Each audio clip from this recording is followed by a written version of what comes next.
আসসালামু আলাইকুম সুপ্রিয় দর্শক শ্রোতা, দেশ এবং দেশের বাইরে যে যেখান থেকে এই মুহূর্তে আমার এই ভিডিওটি দেখছেন সবাইকে স্বাগতম জানাচ্ছি আজকের আরও একটি নতুন ভিডিওতে।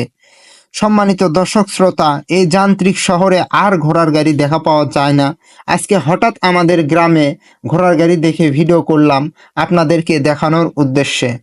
ঘোড়ার গাড়ি যা সাধারণত টাঙ্গা, ইক্কা বা রথ নামে পরিচিত, অপরিহার্য পরিবহন ব্যবস্থায় ঘোড়ার গাড়ি আজও ব্যবহার হয়।